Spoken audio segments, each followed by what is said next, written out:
오늘 하나님께서 우리에게 주신 말씀은 로마서 9장 20절부터 24절까지의 말씀, 신약성경 251쪽입니다. 신약 251쪽입니다.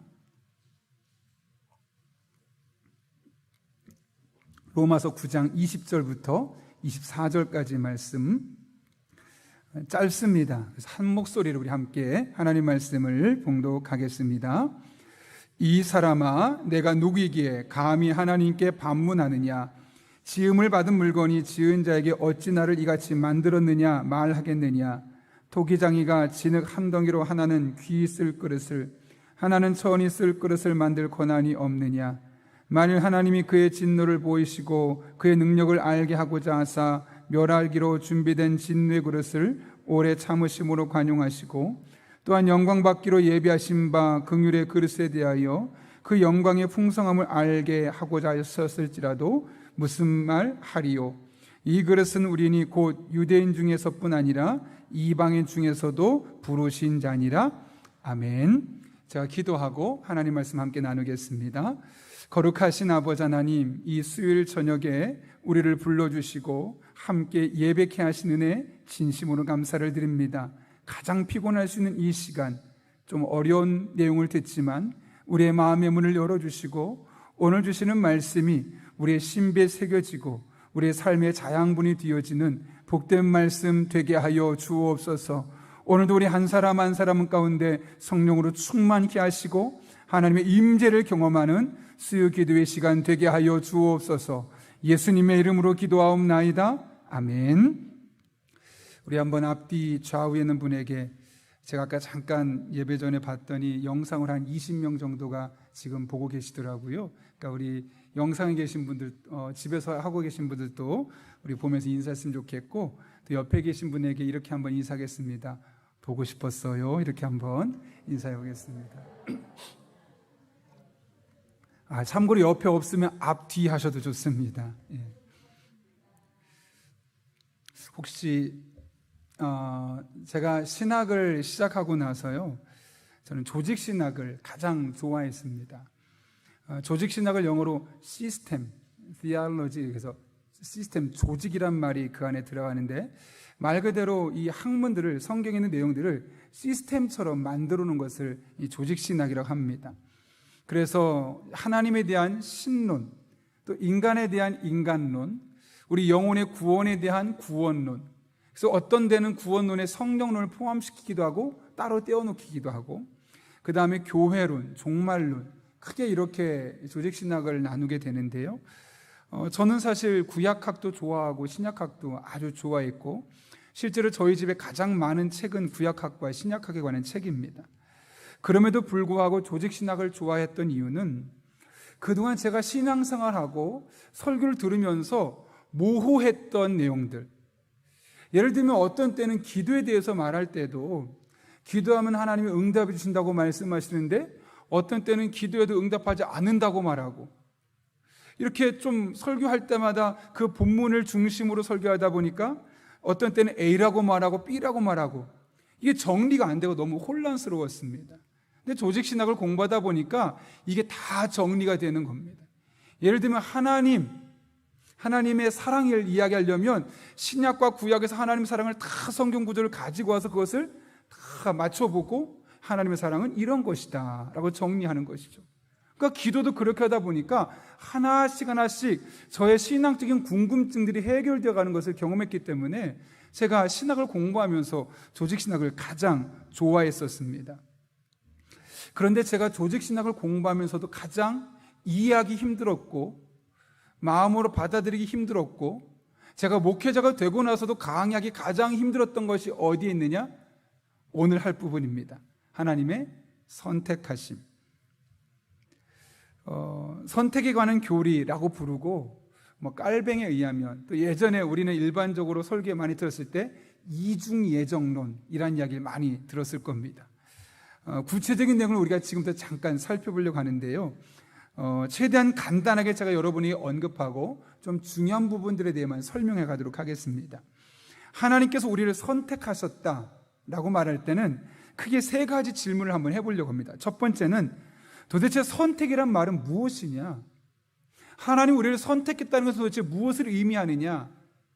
이 선택이라는 말을 다른 데서는 예정했다라는 말로 사용하기도 하거든요. 그래서 선택하다, 예정하다, 같은 말이기도 하고 단어는 다르지만 의미는 같습니다. 두 번째, 그러면 하나님께서 언제, 왜 우리를 선택하셨느냐? 세 번째는, 그러면 다 선택하셨느냐? 선택받지 못한 사람도 있느냐? 그럼 선택받지 못한 사람은 어떻게 되느냐? 이 문제에 대해서 우리가 잠깐 살펴보려고 합니다.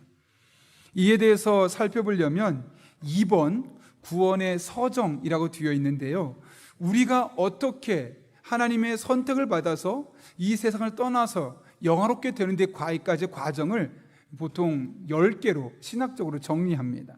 첫 번째는 보시면 하나님 우리를 선택하셨다는 겁니다. 이것은 구원의 백성으로 선택하셨다는 것이고, 선택하신 이후에는 복음의 메시지를 통해 우리를 하나님의 자녀로 부르십니다. 그리고 나서 우리는 그것을 받아들이면서 거듭나게 되고 회심한다 그러죠.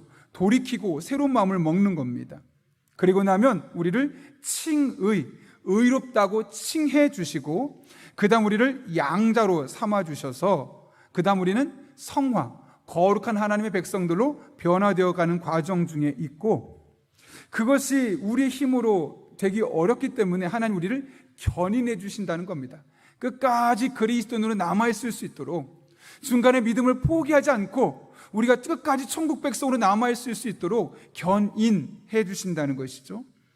그리고 나서는 우리가 죽게 되면 하나님 품으로 돌아가게 되는데, 그때 나중에 예수님께서 이 땅에 오시고 나서 부활의 몸을 입게 되면서 우리는 영화로운 몸으로 변화되게 된다는 겁니다. 이렇게 우리의 구원의 단계는 10개의 과정을 이루게 되는데요, 1번부터 7번까지는 우리가 어떻게 그리스도인이 되느냐라는 그 과정을 이야기하고, 7번의 중간부터 8번 한까지 보게 되면 우리가 이 세상을 살아가면서 우리 삶 가운데 이루어지는 일들을 말하고요, 9절은 이 세상이 끝나서 우리가 죽을 때, 10번 항은 예수님께서 이 땅에 다시 오셔서 우리가 세상에서 들리고 부활하면서 나타나는 영광을 말하는 것이죠. 이렇게 우리의 구원의 과정은 10단계에 걸쳐서 진행되고 있습니다. 우리 대부분은 그럼 지금 어느 단계에 있을까요? 7번과 8번. 그렇죠? 우리가 구원받아서 거룩한 하나님의 백성으로 성화되어 가는 과정 중에 있고, 그런 과정 중에 우리가 믿음을 버리고 하나님을 떠나지 않도록 하나님이 견인해 주는 과정에 있어서 우리의 삶에 좌절되는 일이 있고, 슬픈 일이 있고, 믿음을 버리고 싶은 일이 생기고, 하나님이 내 안에 없다, 부인하고 싶은 마음이 생겨도 부인하지 않고 계속 믿음 생활할 수 있도록 인도해 주시는 이 견인해 주는 과정 중에 우리가 있지 않습니까?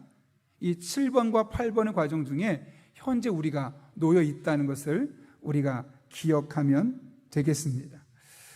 자, 이제 중요한 것은 이런 과정 중에 가장 중요한 첫 번째, 하나님 우리를 선택하시는 것, 부르시는 부분에 대한 말씀을 살펴보려고 하는데요, 선택의 교리에 대해서 성경은 무엇이라 이야기하느냐? 1번, 3번의 1번인데요, 그럼 선택이 무엇인가를 먼저 살펴봐야 되는데, 선택은 이렇게 정의할 수 있습니다. 선택은 하나님께서 피조물로부터 어떤 공적을 보시기 이전에 당신의 주권적이고 선하신 뜻에 의해서 구원받을 사람을 미리 택하신 하나님의 행위이다. 좀 어렵죠? 쉽게 말하면 우리에게 어떤 구원받을 만한 근거가 없음에도 불구하고 우리를 구원해 주시기로 하셨다라는 것을 의미하죠.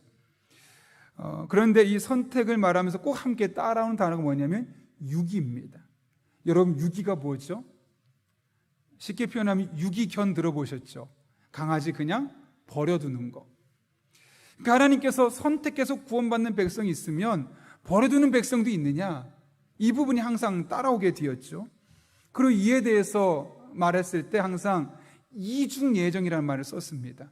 구원받을 사람도 예정해 놓으셨고 멸망받을 사람도 예정해 놓으셨다. 그래서 이중으로 예배해 놓으셨다라는 말을 우리가 그동안 오래전에 우리 선배 목사님들로부터 설교 들을 때 자주 들었을 겁니다. 그러나 이 이중 예정이라는 말은 사실 그렇게 좋은 용어는 아닙니다. 제가 좀 뒤에 설명을 하려고 하는데요. 자, 일단 그러면 선택이 무엇인지를 살펴봤습니다. 그러고 나서 2번에서는 하나님께서 구원받을 자들을 미리 선택했다, 예정했다라는 것을 성경 구절 3개를 살펴봤는데요. 제가 여러 개를 찾아보니까 최소한 10개 이상, 특별히 로마서에서만 5개 이상을 이 선택에 대한 교리를 나누고 있는 것을 보았습니다. 여러분, 로마서는 교리서신이잖아요. 일종의 성경 속에 있는 조직신학책이거든요. 거기에서 이 선택의 교리를 무려 5번이나 언급하고 있습니다. 그런데 오늘 제가 여러분에게 보여주는 것은 3개의 구절만 각각 다른 책에서 잠깐 보여주려고 하는데, 여러분 한번 13장, 사도행전 13장 38절 읽겠습니다. 시작. 이방인들이 듣고 기뻐하여 하나님의 말씀을 찬송하며 영생을 주시기로 작정된 자는, 로마서 11장 7절은 제가 읽겠습니다. 그런즉 어떠하냐, 이스라엘이 구하는 그것을 얻지 못하고 오직 택하심을 입은 자가 얻었고 그 남은 자들은 우둔하여 졌느니라. 데살로니가 후서 2장 13절 여러분 한번 읽어보겠습니다. 주께서 사랑하시는 형제들아, 우리가 항상 너희에 관하여 마땅히 하나님께 감사할 것은 하나님이 처음부터 너희를 택하사 성령의 거룩하게 하심과 진리를 믿음으로 구원을 받게 하심이니. 자, 요 구절들의 말씀을 보게 되면 하나님이 우리를 선택해 주셨구나, 그래서 우리가 구원받을 수 있었구나라는 것을 능히 짐작할 수 있습니다. 그렇다면 하나님께서 우리를 선택하셨는데, 예정하셨는데 이번에 이중 예정은 과연 존재하는가? 다시 말하면 구원받을 사람 우리를 선택하셨을 뿐만 아니라 저주받고 예수 믿지 못할 사람 또한 함께 미리 예정해 놓으셨는가? 그 부분을 살펴보려고 하는데요. 로마서 9장 11절부터 13절까지 말씀 같이 한번 읽겠습니다. 시작. 그 자식들이 아직 나지도 아니하고 무슨 선이나 악을 행하지 아니한 때에 택하심을 따라 되는 하나님의 뜻이 행위로 말미암지 않고 오직 부르시는 이로 말미암아 서게 하려 하사 리브가에게 이르시되 큰 자가 어린 자를 섬기리라 하셨나니 기록된 바 내가 야곱은 사랑하고 에서는 미워하였다 함과 같으니라. 많은 분들이 이 말씀 때문에 이중 예정을 말합니다. 여기 보라고, 하나님이 야곱은 사랑하고 에서는 미워했다고 하지 않았느냐. 이것처럼 구원받을 사람을 미리 하나님이 선택하셨고 구원받지 못할 사람도 미리 예정해 놓으셨다. 그래서 이중 예정이다. 그러면 어떤 문제에 빠집니까? 어차피 구원받지 못할 사람들이 있으니까 우리가 굳이 영혼 구원을 위해서 노력할 필요가 없죠. 그렇죠? 그래서 이제 이중 예정에 문제가 있는데요. 사실은 이 본문의 말씀은 그런 이중 예정을 위한 말씀이 아닙니다. 이 로마서 9장 13절의 말씀을 잘 이해하려면 이 말씀이 언제 하게 되었느냐, 이 말씀이 가장 먼저 나온 것은 말라기 1장 2절에서 구약성경에서 한번 나왔고요, 오늘 로마서에서 사도 바울이 그 말씀을 가져다가 쓴 겁니다. 그러면 이 말씀을 알려면 먼저 말라기서의 말씀을 알아야 되겠죠. 그렇죠? 맞다고 얘기해 주시면, 그렇죠? 그러니까 이 말씀을 해석하면서 하나님은 야곱은 사랑했구나, 에서는 미워했구나, 그냥 문자적으로만 보면 안 되고 왜 이 말씀을 하게 하셨고, 구약에서 이 말씀을 왜 하셨고, 그럼 사도 바울은 이 말씀을 왜 가져왔고, 이야기를 우리가 알아야지만 이 본문의 의미를 명확하게 알 수 있는 거죠. 여러분, 말라기서의 메시지가 초점이 무엇입니까? 하나님께서 이스라엘 백성들을 선택하셨음에도 불구하고 그들이 하나님 앞에 온전히 예배드리지 않는 모습들을 책망하는 것이 주로 말라기서에 기록되어 있습니다. 말라기 1장 2절을 보게 되면 내가 야곱은 사랑하고 에서는 미워하였다, 이 말을 했던 이유는 내가 너희를 선택했어, 이 말을 강조하기 위해서 이 말을 한 거지, 성경 어디에 하나님이 에서를 미워했다고 하셨습니까? 구약 성경에도 에서를 하나님이 미워하셨다는 말은 나오지 않습니다. 오히려 그에게도 축복을 하셔서 한 민족을 이루게 하셨죠. 물론 그 에서의 민족들이 나중에 이스라엘 백성들을 괴롭히는 에돔 족속에 뒤어서 그들이 이스라엘 총에 들어오지 못하게 하셨지만 그들 자체를 하나님 처음부터 미워하시지는 않았습니다. 그러니까 이 말라기서에서 이 말씀을 하셨던 이유는 내가 너를 그만큼 사랑해. 나는 너희를 선택했어. 너희는 선택받은 하나님의 자녀들이야. 이 사실을 강조하기 위해서 내가 야곱을 사랑하고 에서를 미워하지 않았느냐 이렇게 비교하면서 이야기를 했던 것이죠. 그러니까 이 말씀은 내가 너를 많이 사랑해 이야기를 하려고 했던 겁니다. 그런데 이 말을 가지고 하나님이 야곱은 사랑하고 에서는 미워했대, 이렇게 해석하면 제대로 해석한 겁니까? 잘못 해석한 겁니까? 잘못 해석한 거죠. 많이 사랑한다는 것을 강조하기 위해서 대조한 거거든요. 이해되시나요? 그런데 이 말씀을 사도 바울이 로마서에서 가져온 거예요. 그럼 로마서 9장과 10장은 어떤 내용이냐? 사도 바울의 마음이 이런 마음이 있었어요. 내가 이스라엘 백성인데 이스라엘 백성들이 하나님을 떠나는 거예요. 이방인들은 오히려 예수님을 영접하고 하나님의 자녀가 되겠다고 막 받아들이고 복음을 받아들이고 새 사람이 되는데, 이스라엘 백성들은 선택받은 선민임에도 불구하고 유대인들이었잖아요.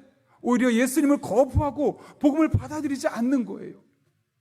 속상하죠. 마음이 아프죠. 그런 상황에서 지금 이 말씀 가져온 거예요. 하나님이 너를 얼마나 사랑하는지 아니? 이해되십니까? 그러면 이 말씀은 이중 예정을 말하려고 한 게 아니에요. 진짜 내가 너희를 사랑해.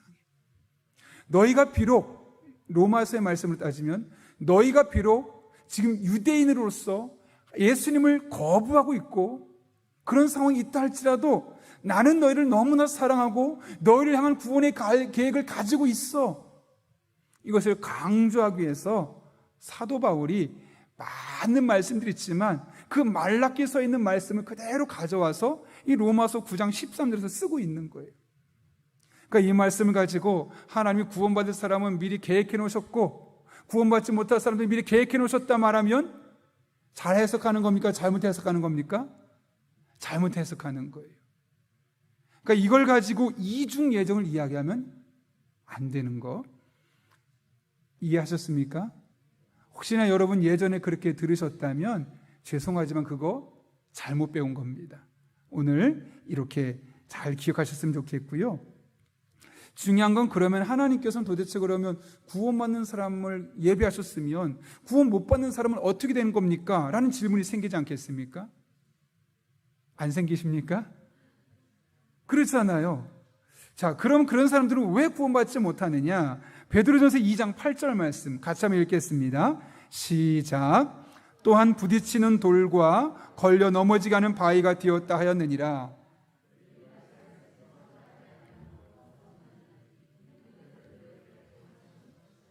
자, 이게 무슨 말일까요? 하나님의 말씀을 들어도 그 말씀을 순종하지 않고 따르지 않는 사람들, 그래서 복음을 받아들이지 않는 사람들이 있다는 것이죠. 그것도 하나님 그들을 그렇게 정하셨다는 겁니다. 이걸 잘 생각하셔야 됩니다. 이것은 그 사람뿐만 아니라 하나님께서 그런 영적인 원리를 세우셨다는 겁니다. 예를 들면 우리 그런 거 있잖아요. 여러분, 신호를 빨간불일 때 건너면 신호 위반이고 그거는 벌금을 물게 되어 있습니다. 그런 일반적인 전제, 원칙을 갖고 있죠. 그런 원칙을 만약 예전에 세워놨어요. 그런데 어떤 사람은 1년 전에 신호를 위반했어요. 그 사람 딱지 뗍니까 안 뗍니까? 떼야죠. 예전에 세워놨으니까. 5년 전에 10년 전에 세워놨으면. 그러니까 10년 전에 빨간불에 건너면 딱지 뗍니다. 위반입니다. 그러면 2년 전에 그 신호를 위반한 사람 딱지 떼야 안 떼요? 물론 경찰이 없으면 안 떼지만 딱지를 떼는 게 법적으로 맞는 거예요. 그렇죠? 그럼 오늘 신호 위반하면 떼요 안 떼요? 떼요. 10년 뒤에 신호 위반하면 떼요 안 떼요? 떼요. 왜요? 그런 원칙을 하나님이 정해놓으셨기 때문에. 이해하셨습니까? 하나님이 아니라 그런 원칙을, 교통법규를 정해놨기 때문에. 지금 베드로전서 2장 8절 말씀도 그런 거예요. 말씀에 순종하지 않고 하나님을 거부하는 사람들은 구원받지 못해. 그냥 그대로 하나님을 백성이 될 수 없어. 이런 영적인 원칙을 세워놓은 것이지, 너는 구원 아무리 예수 믿으려고 해도 넌 소용없어. 넌 예수 못 믿어. 이렇게 하시는 게 아니라는 거예요. 이해하셨습니까? 이거 정말 중요한 겁니다. 우리가 잘못 오해하면 하나님이 구원받을 사람을 이미 딱 정해놓고 구원받지 못할 사람도 정해놓고 구원받을 사람, 구원받지 못할 사람 편가르게 하고 있다고 생각하는 거예요. 그럼 정말 많은 문제가 생겨요. 근데 그런 게 아니라는 거예요. 하나님이 대전제를 세워놓으셨어요. 하나님의 말씀을 받아들이고 예수님을 영접하고 믿음으로 살기로 결단하면 하나님의 자녀가 될 것이다. 반대로 아무리 하나님의 말씀이 선포되어도 받아들이지 않고 나는 거부하겠다, 그런 사람은 구원받지 못할 것이다. 아까 신호처럼. 그런 원칙 안에서 결국 예수님을 영접하지 않고 그리고 하나님의 자녀가 되지 못하는 사람들은 누구 책임이라는 거예요? 본인의 책임이죠. 딱지 때문에 누구 책임이에요? 왜 그거 신호를 불법으로 만들어놔서 그냥 아무 때나 건너도 되게 하지 왜 그랬냐고 하면 돼야 안 돼요? 안 되죠. 우리도 마찬가지예요. 지금 말씀한 것처럼 하나님께서 세우신 그 원칙 안에서 그것을 말씀을 받아들이지 않고 복음을 받아들이지 않고 예수님을 영접하지 않으려 하는 그 사람 개인의 책임이지 그 원칙을 만든 하나님께 잘못 있는 게 아닌 거죠. 이해되셨습니까?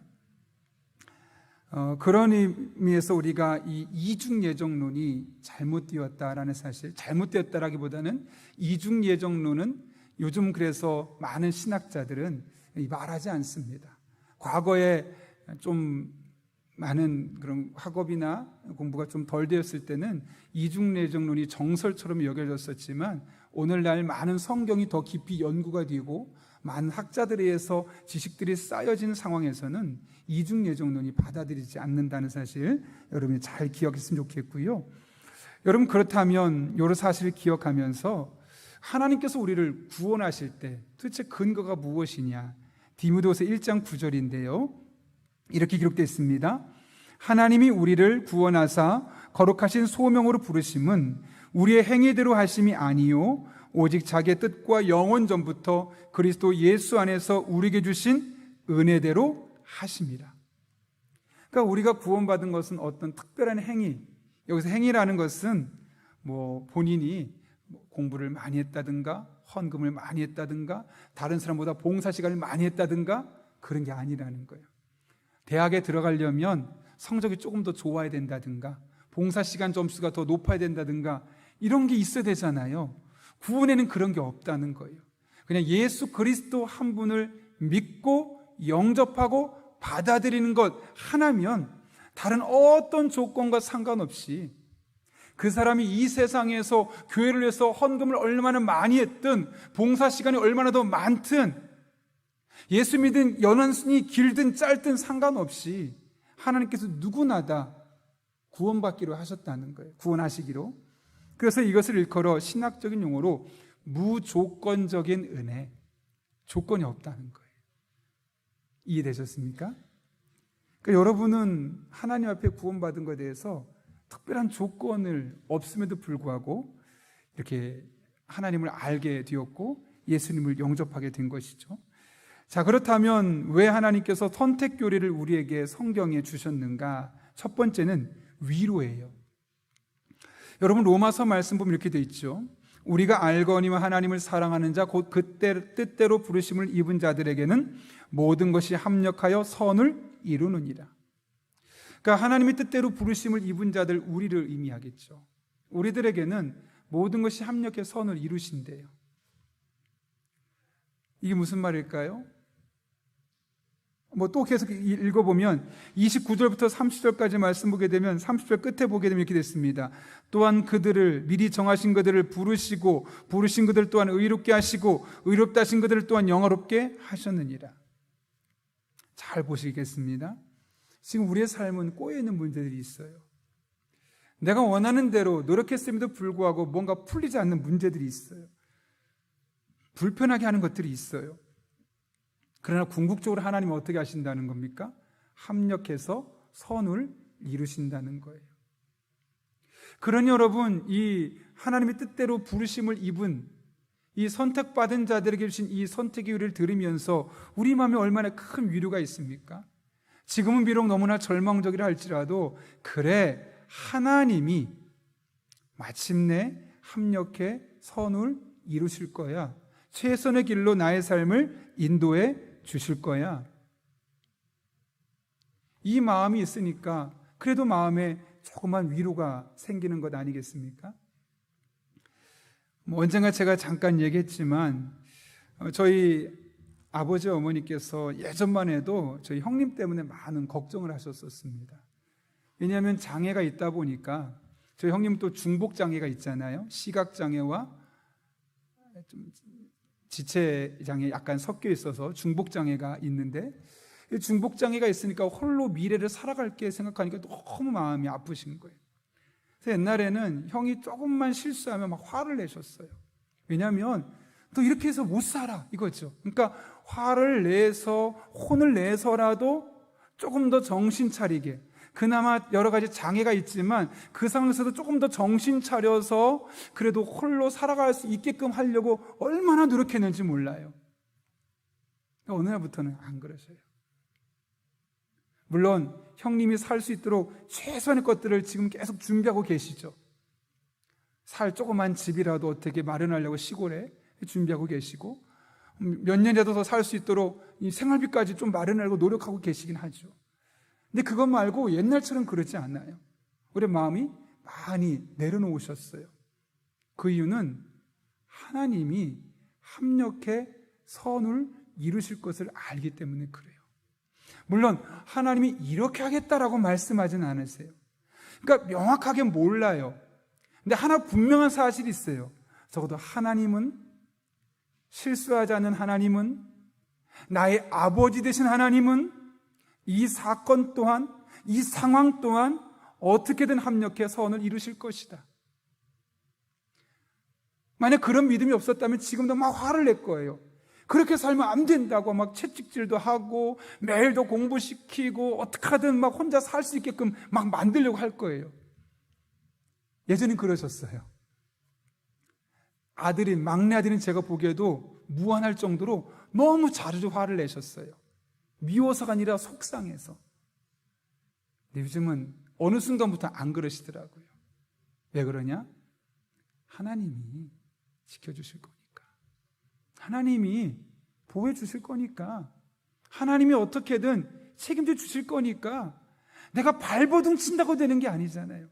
근데 중요한 건 하나님이 반드시 합력해 선을 이루신다고 말씀하시니까, 여러분, 이게 얼마나 우리 마음에 큰 위로가 됩니까? 여러분에게도 하나님이 똑같이 말씀하지 않습니까? 그의 뜻대로 부르심을 입은 여러분 한 분 한 분에게 말씀하는 거죠.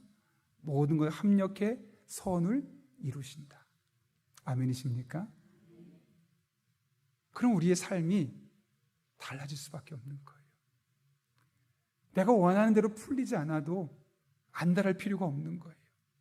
지금 너무 절망적이고 속상하고 막 미치겠어도 미칠 필요 없어요. 왜요? 하나님이 어떤 형태로든 내가 원하는 방향일 수도 있고 아닌 방향일 수 있지만 반드시 합력해서 선을 이루시기 때문에요. 이 사실을 믿고 확신하고 위로함 받는 여러분 한 분 한 분 될 수 있기를 예수님의 이름으로 축원합니다. 두 번째로는 하나님께 찬양하고 감사하도록. 에베소서 1장 12절 말씀 보면 이렇게 되어 있죠. 이는 우리가 그리스도 안에서 전부터 바라던 그의 영광의 찬송이 되게 하려 하심이라. 데살로니가후서 2장 13절 말씀 같이 한번 읽겠습니다. 시작. 주께서 사랑하시는 형제들아, 우리가 항상 너희에 관하여 마땅히 하나님께 감사할 것은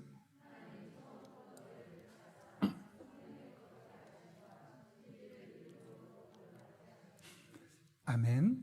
여러분, 저를 잠깐 보실까요? 여러분 언제 감사하세요? 왜 감사하세요? 일반적인 감사는 뭔가 변화가 있을 때죠. 이번에 의아리가 성적이 좋아. 노력했더니 좋은 점수 맞은 거예요. 하나님 감사합니다. 우리 아이가 공부했더니 좋은 점수를 얻었네요. 남편이 열심히 해서 일했는데 이번에 승진했대요. 하나님 감사합니다. 우리 남편 승진했대요. 뭐 투자를 했는데 뭐 집값이 올라서 좋대요. 너무 좋다. 하나님 감사합니다. 뭔가 어떤 조건들이 충족될 때 주로 감사하잖아요. 맞아요. 감사해야 되겠죠.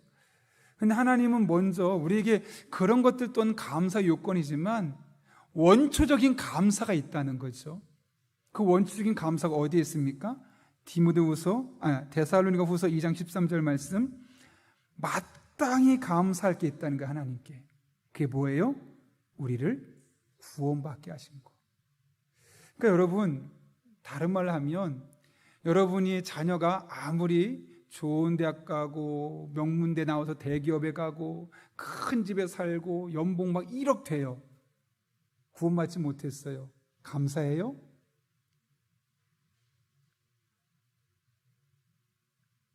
감사할까 말까 할까요?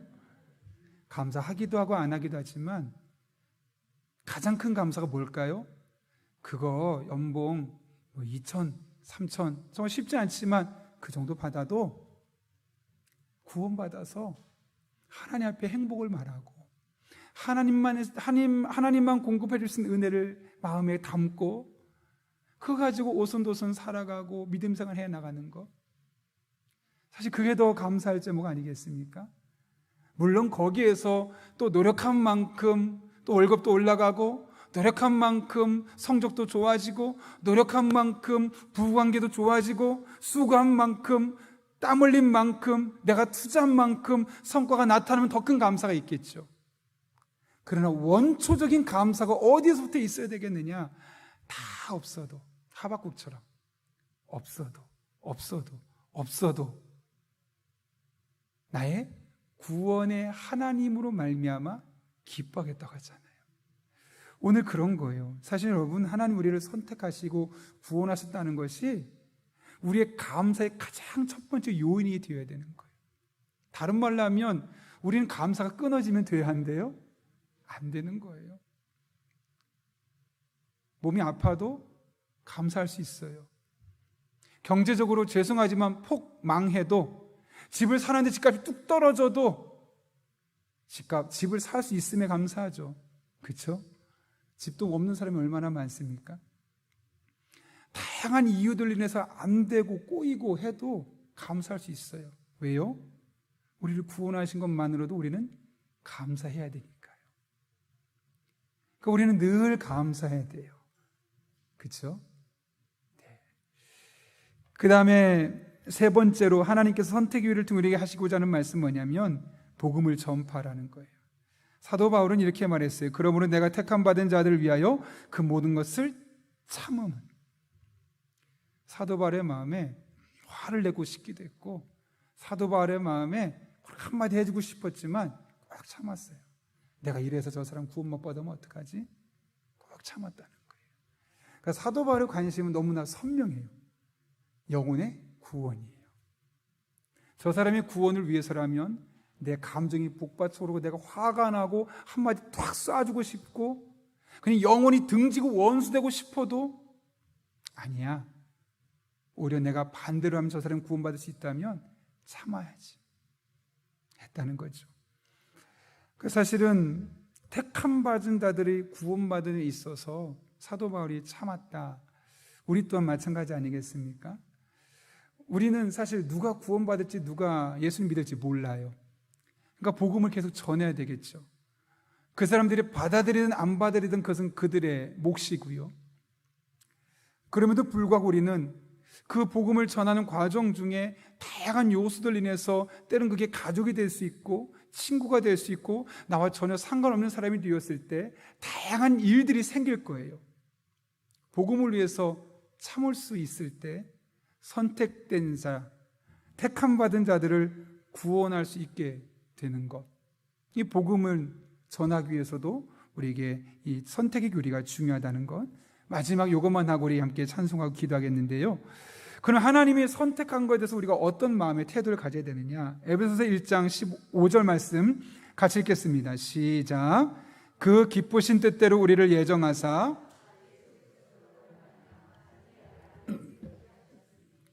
여기에 원문을 보면 기쁘신 뜻대로, 이걸 영어 성경에는요 His pleasure and will, 그러니까 그분의 기쁨과 그분의 뜻을 따라서 우리를 구원받을 자로 하나님이 삼아주셨다는 거예요. 어쩔 수 없이 한 것이 아니라 기쁜 뜻으로, 너무 기쁜 마음으로 우리를 받아주셨고 하나님의 자녀로 삼아주셨다는 거죠. 우리가 지난 천사운동을 통해서 프렌즈 교회를 섬겼지 않겠습니까? 그때 박연 목사님을 찾아뵙고 대화를 나누던 중에 그 보호종류 아이들에게 가장 큰 상처가 무엇인지를 이야기하는데 부모님이 나를 버렸다는 거예요. 그리고 그 이면에는 어쩔 수 없이 나를 낳았다는 거예요. 그러니까 나는 이 세상에 환영받는 존재가 태생적으로부터 아니었다는 거예요. 그게 우리가 흔히 말하는 보호종류 아동 혹은 고아 아이들이 갖고 있는 마음속의 상처라는 거예요. 어쩔 수 없이 낳아서 나를 버렸으니 나는 어쩔 수 없이 태어난 존재고, 그러니 나는 이 세상에서 필요한 존재가 아니야. 나는 환영받지 못할 존재인데 어쩔 수 없이 태어난 거야. 이 상처를 평생 갖고 살아간다고 그래요. 그러면서 그 목사님이 하고자 하는 사역 중 하나가 뭐냐, 그리고 이 보호종류 아이들이 가장 원하는 게 뭔가 목사님이 물어봤더니 그 아이들이 가장 좋아하는 프로그램이 뭔가 봤더니 직업 프로그램이라든가 뭐 정서적인 프로그램이라든가 이런 거, 금융 프로그램 이런 거 아니래요. 건전한 가정에 가서 그 부모 있는 곳에서 가서 마치 자기가 아들 대접 받아보고 딸 대접 받아보는 거. 나이 차이는 중요하지 않대요. 뭐 50대 부모님, 50대 부부가 있는 집에 가서 그분들이 마치 그를 자기 아들처럼 딸처럼 하룻밤 재워주고 그 다음날 오면 그거 가지고 밤새 얘기한대요. 얼마나 그게 좋았는지. 저도 우리가 한번 기회가 된다면 해보고 싶을 정도로 그게 아이들의 마음속에 왜 그런 마음이 드냐면, 평상시에 우리는 어쩔 수 없이 태어났고 우리는 환영받지 못한 존재였고 버림받은 존재였다는 그런 마음이 너무나 강하기 때문에 그런 거예요. 근데 여러분, 하나님 앞에 우리가 그런 존재가 아니라는 거예요. 기쁘신 뜻대로 우리를 예정하고 하나님의 자녀로 삼아주셨다는 거예요. 어쩔 수 없이 마지못해 하신 것이 아니라 여러분 한 분 한 분을 구원하는 하나님의 계획 속에 너무나 기쁜 마음으로, 행복한 마음으로 여러분을 하나님의 자녀로 삼아주셨다는 거죠. 살다 보면 여러분이 다른 사람의 삶과 비교해 보면서 내 인생은 실패했어. 내 인생은 왜 이거밖에 안 될까? 이 나이에 내 친구들은 이만한 연봉에 이런 집에 정말 여유 있게 다 살고 있는데 나는 왜 이거밖에 안 될까? 내 인생이 실패한 거 아니야? 그런 마음을 가진 분이 아마 있을지도 모르겠어요. 어떤 분은 상대적이지만 저 사람은 참 예쁘고 저 사람은 참 잘생겼는데 나는 외모가 이래서 왜 항상 주눅드는 것일까? 저 사람은 조금만 공부해도 좋은 성적 얻는데 나는 죽으라고 공부해도 왜 성적이 잘 나오지 않는 걸까? 저희 집을 따진다면 저희 집에 시골에 땅이 있지 않겠습니까? 아무리 팔아도 1억 정도밖에 안 되는데 여긴 조금만 팔아도 몇십억 되는 거 보면 도대체 이건 어떻게 봐야 될까? 이런 거 보면 사람들이 다양한 그런 고민이 되지 않겠습니까? 그러면서 내 인생은 왜 그럴까? 비교하면서 우리도 모르게 그런 마음들이 생길 수 있죠. 나는 하나님께 환영받지 못하는 사람인가? 아니라는 거죠. 하나님께서 우리를 기쁘신 뜻대로 예정하셔서 이 땅에 태어나셨고 여러분을 하나님의 자녀로 삼아주셨고 그 기쁘신 뜻 가운데 여러분이 지금 이런 생활들을 하고 계신 거예요. 물론 여러분의 삶이 여러분이 보시기에 다른 사람에 비하면 만족스럽지 못할 수 있어요. 그런데 여러분의 이 지금 삶도 하나님이 기뻐하시는 뜻 가운데서 이루어지고 있는 삶이에요. 그럼 우리 할 일은 감사하는 거예요. 그리고 나를 통해 하나님의 선한 뜻이 더욱더 분명히 깨달아지도록 하는 거예요. 그럴 때 우리의 삶은 어떤 상황에 있어도 하나님 앞에 감사할 수 있고 그 하나님 앞에 우리 인생이 더욱더 밝은 미래로 나아갈 수 있게 되는 것이죠. 우리 한번 여러분 옆에 있는 분들에게 이렇게 한번 인사하고 축복했으면 좋겠습니다. 당신은 하나님의 기쁘신 뜻대로 구원받았습니다. 이렇게 한번 인사하겠습니다. 당신은 하나님의 기쁘신 뜻대로 구원받았습니다. 예. 아멘이시죠? 예, 제가 기도하고 마치겠습니다.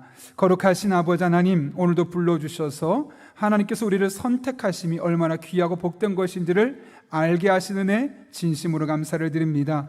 기쁘신 뜻대로 부르심 받은 우리 한 사람 한 사람 감사하며 하나님께서 주신 일상을 열심으로 살아갈 때 합력해 선을 이루신 하나님의 은혜가 매 순간 경험되게 하시고 간증되게 하여 주옵소서. 예수님의 이름으로 기도하옵나이다. 아멘.